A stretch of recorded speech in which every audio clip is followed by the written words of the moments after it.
This is Max and Mia Podcast. Hey everyone, welcome back to Max and Mia Podcast. I'm Mia. And I'm Max. How's it going, everyone?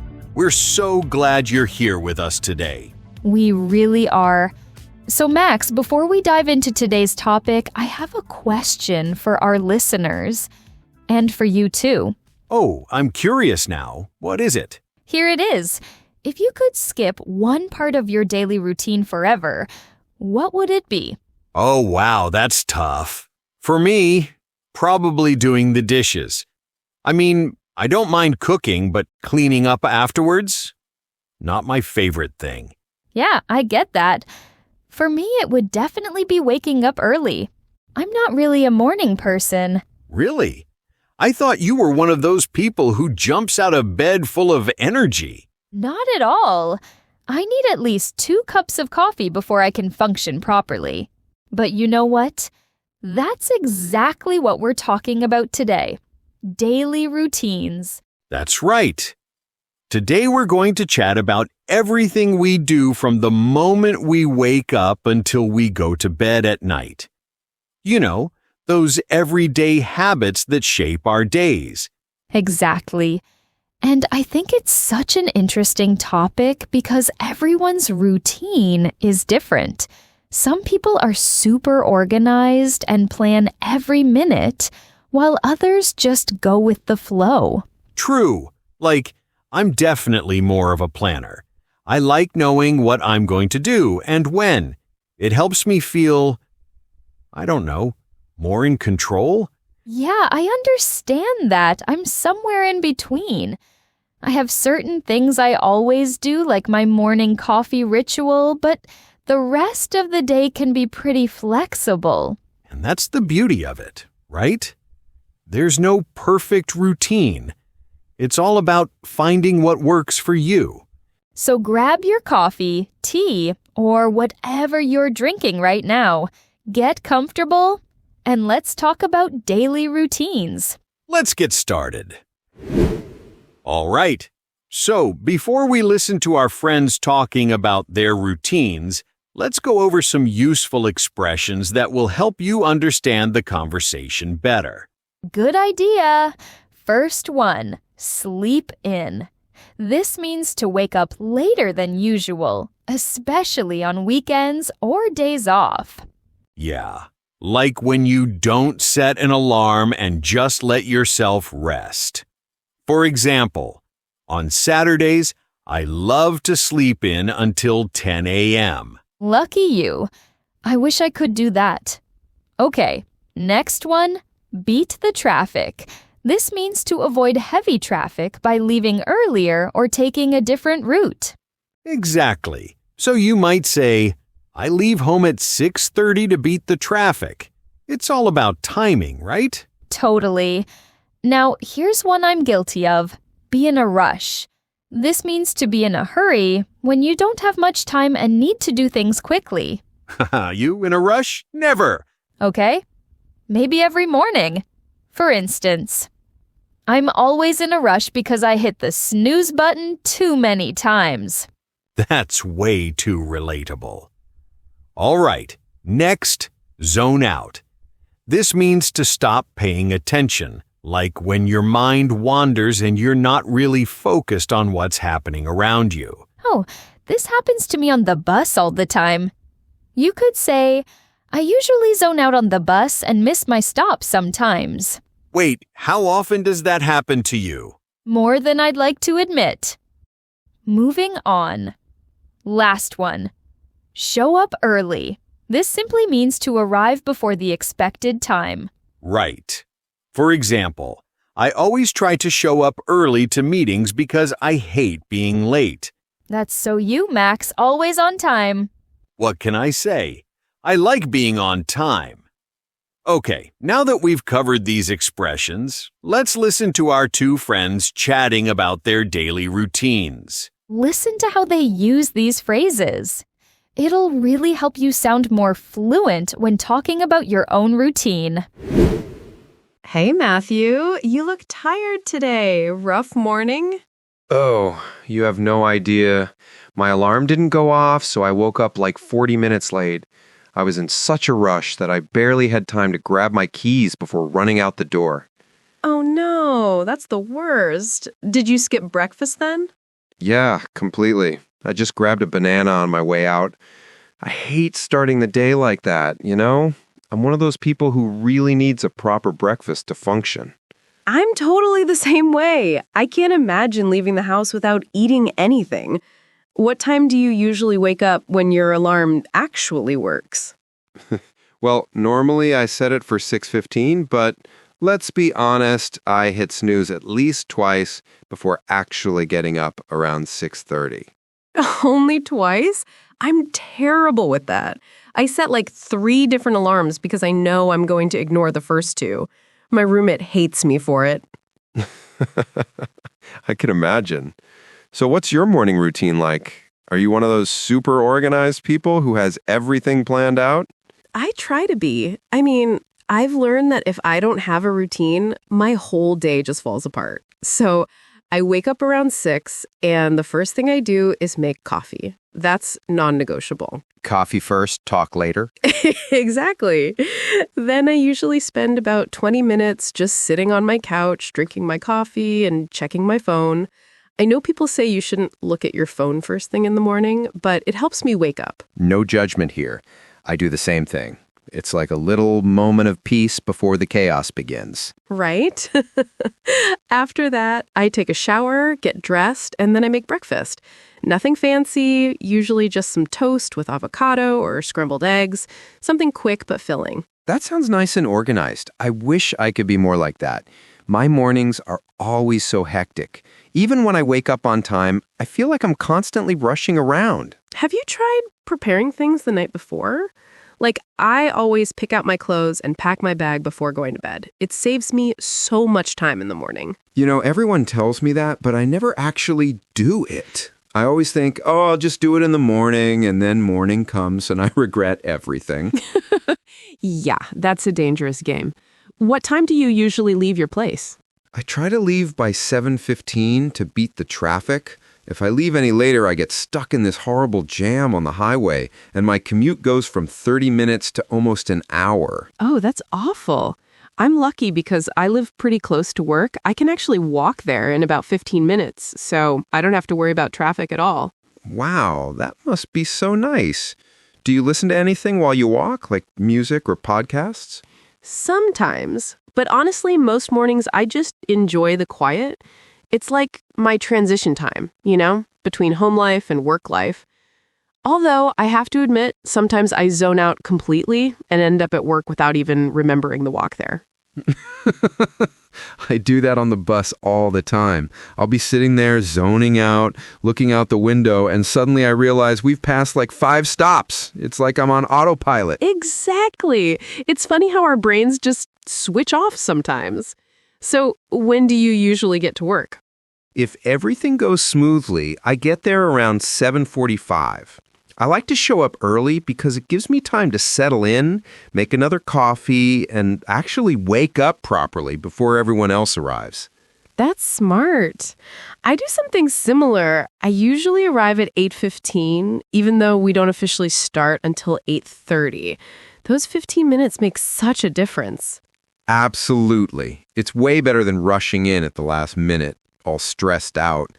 I did that for a while, and it just set a terrible tone for the whole day. I can imagine. You know what else helps me? I try not to check my work emails until I actually get to the office. If I look at them at home, I start stressing about things I can't even deal with yet. That's really good advice. I should probably do that too. I'm always checking mine while I'm still in bed, and then I'm already anxious before I even brush my teeth. That's not a great way to start the day. Maybe tomorrow try just focusing on getting ready without looking at work stuff. I'll give it a shot. Though knowing me, I'll probably forget and check it anyway out of habit. Baby steps, Matthew. Baby steps. So that was Matthew and Rachel. I really relate to Rachel's need for coffee before doing anything else. I noticed that. And poor Matthew with his alarm situation. I've been there too many times. I think the interesting thing is how different their approaches are. Rachel has everything planned out, while Matthew is just trying to survive the morning. Exactly. And that's actually something worth talking about. Everyone's routine looks completely different depending on their lifestyle, their job, their responsibilities. That's so true. I mean, think about it. A college student's routine is nothing like a retired person's routine. And someone working from home has a totally different schedule compared to someone who commutes every day. Absolutely. And it gets even more interesting when you add family into the mix. Like parents with young kids, their routines are on a whole different level. Oh, for sure. I can't even imagine trying to get yourself ready while also getting children ready for school. That must be chaos. It definitely is. Which brings us to our next conversation. We're going to hear from two spouses who are talking about their afternoon routine. And yes, they have kids. This is going to be interesting because afternoons can be just as hectic as mornings, especially when you're juggling work, picking up kids, making dinner, homework. The list goes on. But before we jump into that conversation, let's look at some vocabulary that will help you follow along better. Great idea. First up, get things done. This means to complete tasks or accomplish what you need to do. It's pretty straightforward. Yeah, for example, I have a lot to do today, so I need to focus and get things done before 5 p.m. Great example. Next one, lose track of time. This happens when you're so focused on something that you don't realize how much time has passed. I do this all the time when I'm reading. You could say, I was working on my project and completely lost track of time. Suddenly it was midnight. That happens to me when I'm watching shows. One episode turns into 5. Okay, last expression, rush through lunch. This means to eat your lunch very quickly, usually because you don't have much time or you're busy with other things. Exactly. Like, I had back-to-back meetings, so I had to rush through lunch at my desk. Not the most enjoyable way to eat, but sometimes it's necessary. All right, now let's hear from our married couple as they discuss their afternoon routine. Listen carefully to how they coordinate everything. I think you'll find it pretty relatable, especially if you have a busy schedule. David, we need to talk about tomorrow afternoon. I have that dentist appointment at 3:30, remember? All right, I completely forgot about that. What time do you think you'll be done? Probably not until 4:30 or 5, which means I can't pick up the kids from school tomorrow. Can you leave work early? Let me think. I have a meeting at 2, but it should be finished by 3. Yeah, I can probably make it work. What time does school end again? 3:15. So if your meeting runs late, you might have to rush through lunch to get there on time. That's fine. I do that most days anyway. I'm used to eating at my desk while answering emails. Not ideal, but it's part of the job. I know. I hate that you have to do that. But thank you for being flexible tomorrow. After you pick them up, can you take Emma to her piano lesson? It's at 4. Wait, both kids or just Emma? Just Emma. I was thinking maybe you could drop her off at piano and then take Jake home to start his homework. That way he can get things done before dinner. Okay, that sounds manageable. But what about picking up Emma from piano? Her lesson is an hour, right? Yes, 1 hour. So she'll be done at 5. I should be back home by then, so I can go get her. That gives me just enough time to get home, drop off my stuff, and head out again. This is getting complicated. You know what? Maybe I should just keep both kids with me. I can sit with Jake while Emma has her lesson, help him with homework there. Are you sure? The waiting area at the music school isn't very big. Yeah, but it's better than driving back and forth. Plus, Jake can actually focus better when I'm sitting right there with him. At home, he always loses track of time playing with his toys. That's so true. Last week, I asked him to do his math homework, and 2 hours later, I found him building a fort in the living room. Not a single math problem solved. Exactly. At least at the music school, there are no distractions. He'll have his homework done before we even get home. Okay, that actually makes more sense. So you'll pick them up at 3:15, take both to piano at 4, help Jake with homework, and then pick up Emma when she's done at 5? Right. And then we'll head straight home. What time should I plan to have them back? Well, I was hoping to start dinner around 5:30. Do you think you can make it back by then? Should be fine. The music school is only 10 minutes from home. We'll be there by 5:15 at the latest. Perfect. I'll prep some of the ingredients before I leave for the dentist, so dinner won't take too long. Maybe pasta? The kids always eat that without complaining. Good call. Unlike last Tuesday when you made that chicken stir-fry and Jake refused to eat anything green. Ugh, don't remind me. I spent an hour cooking, and he just sat there staring at his plate. Pasta it is, then. So what else needs to happen tomorrow afternoon? Is there anything else I'm forgetting? Well, Jake needs to practice reading for 20 minutes. His teacher sent a note home saying he's behind on his reading log. Okay, I can handle that. Maybe while Emma is warming up for her piano lesson, I can have Jake read to me. Kill two birds with one stone. You're good at this. I don't know what I'd do without you. We're a team. Although, I have to say, sometimes I lose track of time in the afternoons. Like yesterday, I was working on that report, and suddenly it was 6 o'clock and I hadn't even thought about dinner. I know what you mean. Afternoons just fly by, especially when you're trying to get things done at work and then immediately switch to parent mode. Exactly. It's like there's never enough time. I finish one thing, and there are already 5 more things waiting. That's why we need to stay organized and communicate. Like right now, I'm glad we're planning this out instead of just winging it tomorrow. Agreed. Nothing worse than that moment when we both realize neither of us arranged to pick up the kids and they're just standing there at school waiting. That only happened once, and it was your fault. Hey, we agreed never to bring that up again. But seriously, I've got tomorrow covered. Dentist, kids, piano, homework, home by 5:15. You're the best. Oh, one more thing. Can you also grab milk on the way home? We're almost out. Sure, I'll stop by the store after picking up Emma. Should only add 5 minutes to the trip. Thank you. Okay, I think we've got a solid plan. Tomorrow afternoon is officially organized. Let's just hope nothing unexpected comes up. Don't jinx it.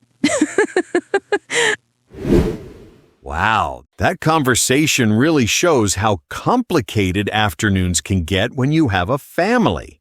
The coordination between Sarah and David is remarkable. It's like solving a puzzle every single day. And they make it look easy. I mean, they've clearly done this before. They have a system. Exactly. That's what happens when you communicate and plan ahead. Though I have to say, I don't envy them having to rush through lunch just to make everything work. Yes, that's definitely not ideal. But sometimes life gets busy and you just have to adapt. For sure.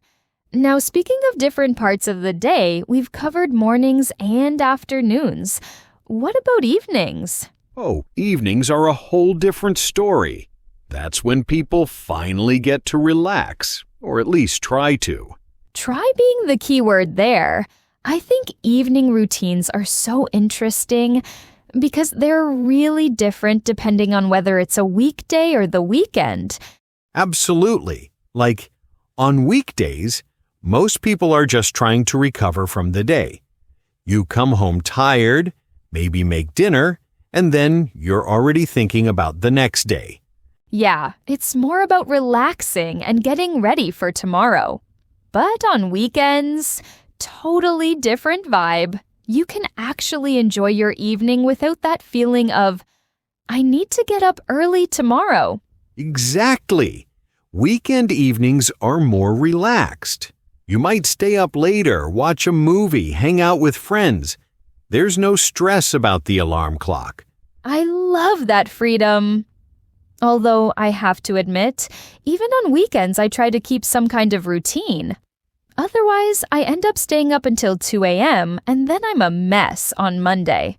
That's very responsible of you. I'm definitely guilty of losing all structure on weekends. Suddenly it's midnight, and I'm still awake doing random stuff. See? That's why routines matter, even in the evening. They help you actually rest properly. You make a good point. So, for our final conversation today, we're going to hear from two roommates talking about their evening routines. Yes. And before we get to that, let's go over some useful vocabulary that will help you understand their conversation better. Good idea. First expression, wind down.